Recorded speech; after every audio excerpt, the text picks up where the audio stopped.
Wesonga, whatever you call him, he is agreeable to it. We are talking about the power of disruptive thinking. Oh my, I look forward to coming around your town. I assure you. There is a time for everything. There is a time for me to speak to you this from a studio, but there is a time when I'll put you in a hole somewhere and motivate you.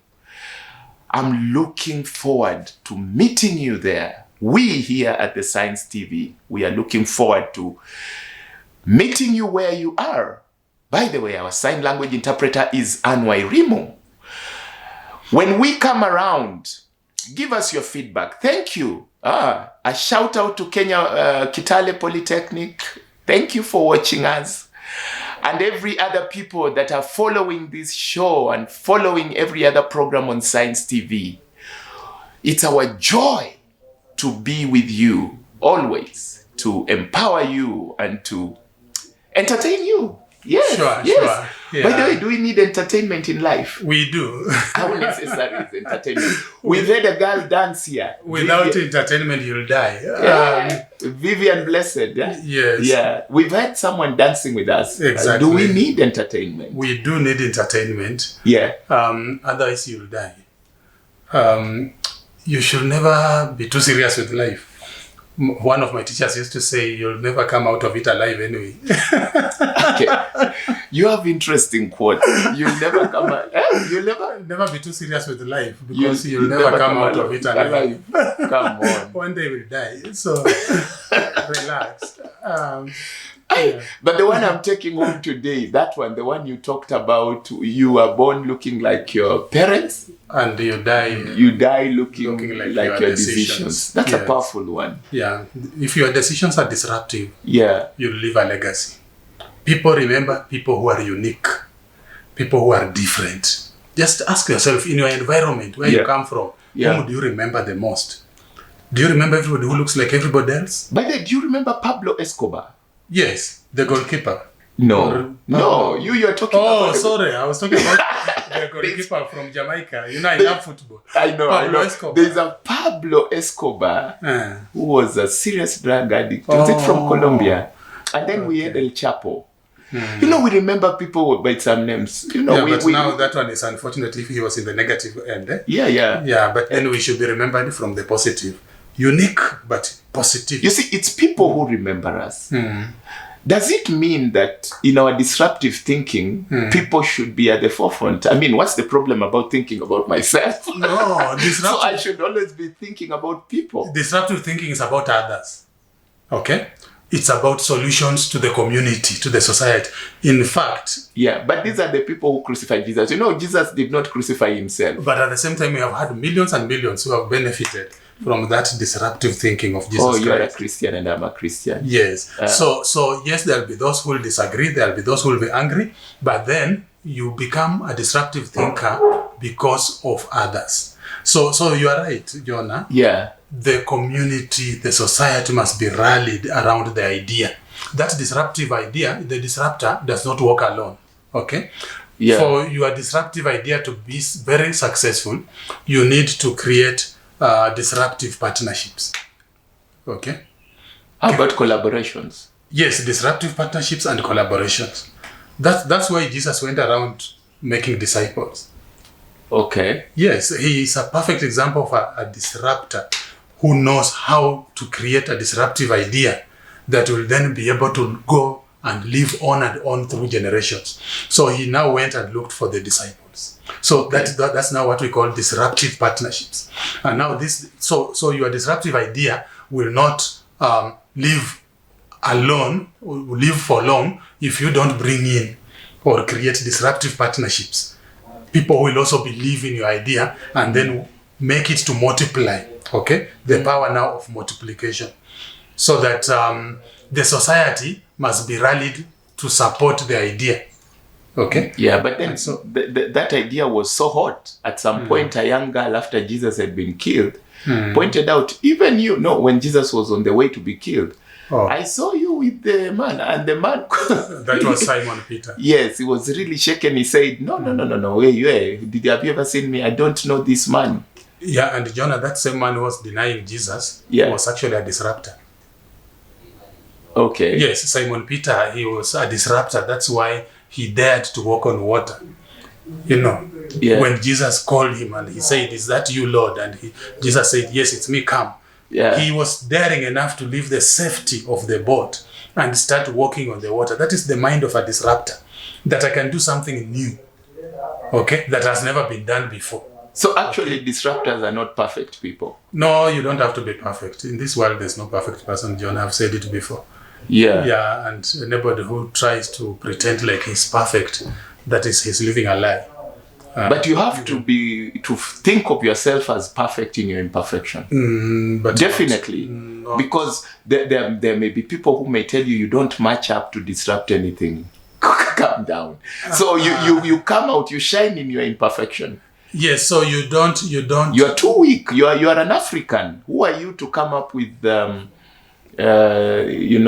vehicle moving with water, by the way? Yeah, and those are people who are trying to sorry, because I know this show is being watched by the white also. There are things that the white are doing also. This is a show for everybody. Exactly. Yeah, So the white and the black and Arab and Indian and everybody. Yeah. So all of us can be disruptive. Yeah. And we should not allow society to sing our song for us. We should not allow society to tell our story. Okay? Yeah. We can sing our own us. song. We want to be understood. Yes. We will never understand. And Jonah, it's not about waiting for the storm to subside. Yeah. Okay? Because maybe somebody somewhere is saying, but there's so many challenges, so many problems. How do I become a disruptor in the midst of this? Yeah, again, it is said that it's not about waiting for the storm to subside. It's about learning to dance in the rain. Hey, okay? You come on, you'll finish us with your quotes. Tell us about the dancing. What was that statement? You need to learn to dance in the rain. You don't have to wait for the storm to subside. Okay. This life is one chaos after the other, one chaos after the other. We have talked about it before on this show. Yes. So if you are waiting for the day the world will be calm, there's no challenge, there's no problem for you now to rise and say, now I can do something. You'll never do it. We have to keep on moving. We have to keep on dancing in the rain. Yeah, actually, to do things with God is wonderful. Yeah. But to do things with the human beings, I know. Yeah. It's another story. How do you influence your disruptive thinking to be both? You will be, we've had people, disruptive thinkers, who have been taken to the electric chair. I don't know if you know that. Yes. Yeah. And some of the greatest innovators seriously misunderstood. Yes. We've killed our own tomboyers, you know that. Yes. Yeah. And even I think you remember the person who first suggested that the earth is actually spherical and not flat. Tell me about that. He ran into trouble with none other than the Pope and the Catholic Church. Are you serious? Because just for saying the world is round? People believed that was sacrilege, that was an abomination. People believed that the world was flat. Yeah. So the first scientist who said that, by the way, guys, the world is actually spherical, it's a sphere, it's not flat, they condemned him. And it took so many centuries later for the Pope to apologize, for the Catholic Church to apologize and say, actually, the guy was right.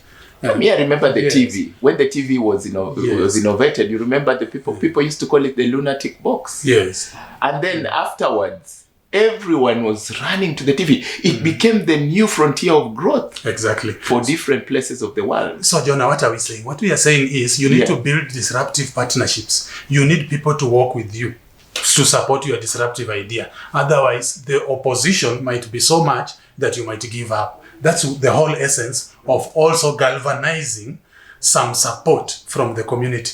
Think about anybody who has ever come up with a very disruptive idea and sustained it to the end. That person has had disciples whom he convinced to also work with him, and they were able to fight for the idea, even when the others were not believing in the idea. So that can then make you to do what? To reap off the benefits of disruption. Maybe as we move towards the end, Jonah, a disruptive thought is very beneficial. If you think like the multitude, you will earn like the multitude. You will live like the multitude. If you become a disruptor and you think different, Yeah. even your level of income will be different. Okay. Your level of life will I be smell different. new monies in the air. Yeah, man. And I smell new associations. New associations. And I smell new friendships. New friendships. Yes. Disruptive partnerships. Yes. They will move you from the ordinary to the extraordinary. Well They'll said. move you from being liked to being loved. They will move you from being understood to being seen. They may not understand you, but they'll see you up there being advertised, moving from one level to another, because people will say, here is the man who invented such and such a thing. This is the man who taught us this and this. Okay. Yes. We are done. We are done. Is there a sad ending to a disruptor? Never. There is always legacy. Yeah, for you, there is always legacy. Sometimes you, out of the misunderstanding, some have even sacrificed their own lives, like we have said. Okay. But then... that's why we had martyrs. Yes, that's why we had martyrs. So you should be ready to stick to that disruptive thought and believe in it, no matter what. And risk, because the worst risk is to risk nothing. Okay. Yeah. Well said. Viewers, the power of disruptive thinking. Remember to live. Remember to be alive. Remember to fight for what you believe in. You are the change that the world is waiting for. Yeah. And that's why we are here to impart this to you. Yeah, this has been the Treasures of Life show. And my name is Jonas Simba. See you next week here on Science TV. Bye-bye.